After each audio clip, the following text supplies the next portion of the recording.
Stittevit-Hardenberg parameters allow you to succinctly describe the motion of a series of rigid joints. This is useful for efficient calculation of forward and inverse kinematics. The process begins by defining the z-axis, along the axis of rotation for revolute joints, or the axis of translation for prismatic joints. Since this is the first joint, the x-axis is a free choice. For later joints, each x-axis will point away from the previous joint. The y-axis simply completes the right-handed reference frame. Now if we add another joint, we can determine the transformation between them. As before, the z-axis points along the axis of rotation. The dh parameters will be derived from the common normal between these z-axes. The common normal is orthogonal to both vectors, and is also the shortest line between them. The new x-axis points along the common normal, and has its origin at the intersection with the new z-axis. Notice the origin is not within the physical actuator, because the dh parameters are only concerned with the motion of the links, not the physical placement of components. Using this protocol for laying out the reference frames, only 4 parameters are needed.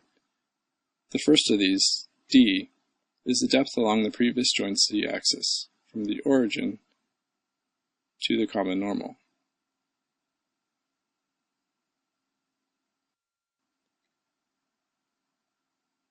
Theta rotates about the previous z-axis to align the x-axes.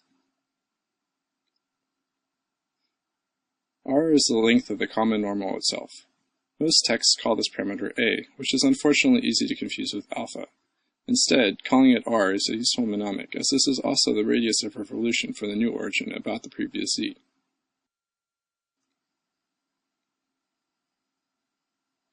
Finally, alpha rotates about the new x-axis to bring z into alignment with the axis of joint motion.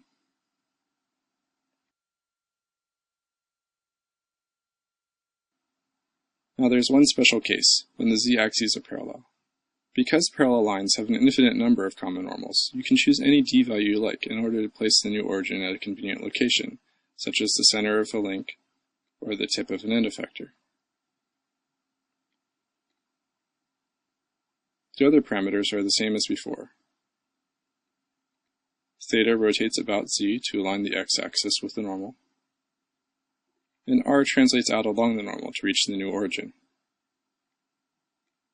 Alpha is already known to be 0 in this case, since the z-axes must be parallel for this to apply, thus no rotation is needed.